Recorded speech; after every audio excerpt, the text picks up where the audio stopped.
take off, take flight with you. For we never fly, but we're flying. Hey folks, welcome back to another episode of Take Flight Podcast. This is episode 115 and it's part of our solo takeaway episodes. This week's episode will be hosted by myself, ᴠɪᴇᴡs. In this week's episode, I want to go through a book review on the psychology of money by Morgan Housel.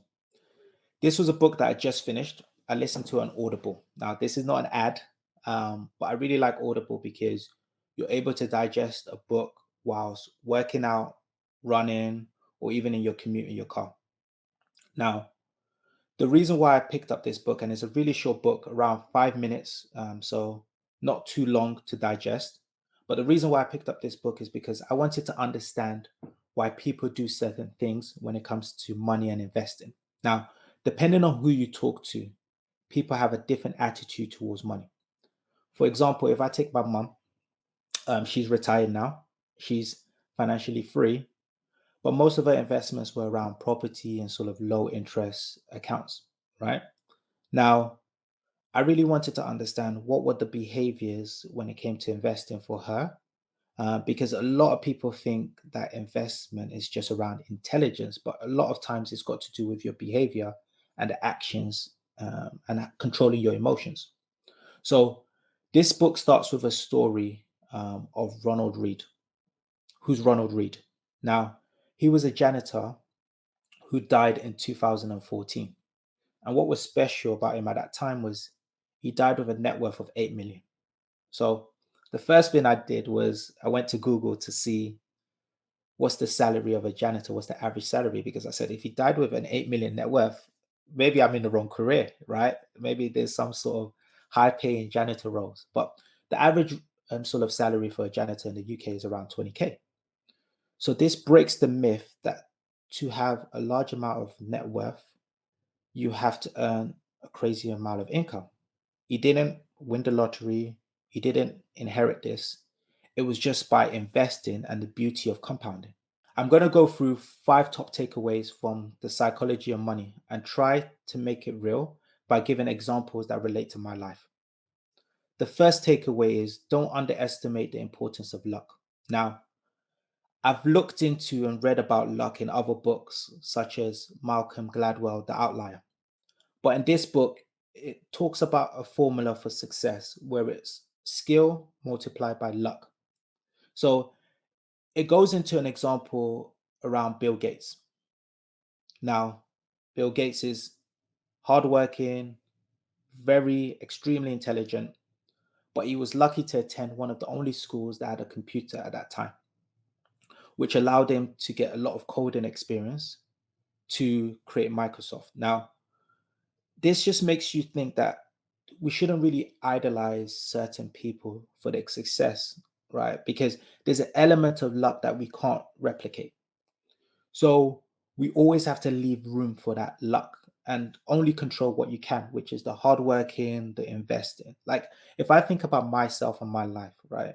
I was lucky that I relocated from Nigeria to the UK at a young age. I couldn't control that.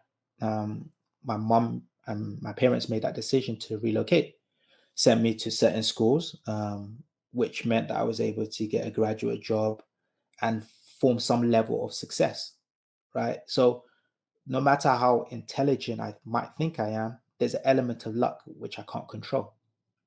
If we look at this in terms of investments, now I invested in a company that I worked at for a number of years. The returns weren't great, pretty much stayed flat over that period of time. If I look back and say, hey, I started at that company in 2019 to 2016, I would have earned 200% return there. Again, I can't control the returns in some cases, right? So there's an element of luck that exists. Another element that the book sort of goes into is leaving room for error. Now, a lot of times we have forecasts on what returns we expect. You say, hey, I'm going to invest in the stock market and I expect a 10% return. But the book says you need to leave room for error. Be prepared if that forecast is incorrect. So if you're expecting 10%, but it's actually 5, 0, or even negative, how do you manage your emotions during that particular time? So many people sell at bottoms when a stock has reduced or gone down and lose so much money. So it's how do you manage your emotions in that time? The next takeaway number 2, is around when is enough, right? So this looks around at so the second takeaway is when is enough. This looks at the negativity around social comparison with others. Now, the urge to sort of surpass your neighbors, your peers, and your friends. Let me give you an example. Let's assume you're earning 700K. So you're in the top 1%, but your neighbor um, is a CEO and he earns 5 million a year. Naturally, as you build that friendship with your neighbor, there's an element of content. You start to see him going on getting better cars, bigger cars, or extending his house. There's a certain element of envy there, right? Now, imagine if that neighbor went to school with Richard Branson, who his net worth is 4 billion. Again, that will start to create some sort of envy. We went to the same school, we have similar backgrounds. Why does he have 4 million? So the book really challenges you to say, when is enough? Because if you don't know when enough is enough, people naturally or people start to do crime to gain more money or to gain more. So, what I decided to do after reading this book is really to sit down and jot what is enough for me, right? So, for me, it's creating a level of freedom. So, I'm able to work, travel, and do whatever I want to do with my time. And then also leaving wealth for my children so that they can start with a head start. So, I've jotted down those numbers. And when I reach that goal, it's not a situation where I'm like, okay, that's it. I'm just going to relax. Everything's over. But I'll stop sort of chasing so aggressively, right? I'll say enough is enough. And now I can enjoy life a little bit more. The third takeaway is around the appreciation and the beauty of compounding. Now, I love compounding. A lot of people say compounding is the eighth wonder of the world. Now, what is compounding? Compounding is when you have a large number, whatever it can be, and it increases over and over again by a percentage. So, the way to think about this is imagine you had 100K and that goes up by 10% each year. The first year, you get a 10% growth, so 10K. That will make it 110K. The next year, you'll get around 11K. That will now make your money to 121K. The next year, that will go up by 12K. So that will make you hit around 132 or 33K. Now, there's a rule called the rule of 72. So if you have a 10% return, you can most likely double that in around 7 years. So the reason why this is beautiful is the book talks about Warren Buffett, right? Everyone knows Warren Buffett for his his large net worth and how successful he's been when it comes to investing. Now, he started really young, made his first million when he was 30, and he's just kept investing, right? He's now 91 years old, and there's been a calculation to say 99.9% of his net worth is a result of just compounding. So just building interest on his investments. Now, the book talks about an interesting title of Warren Buffett's success, and it's this guy has been investing for 3/4 of a century, right? That's his success, consistency, and just compounding, right? But that doesn't sound sexy. Most people won't pick up that book because it's so simple and unattractive. But that is what true wealth and growing your wealth is consistency and compounding.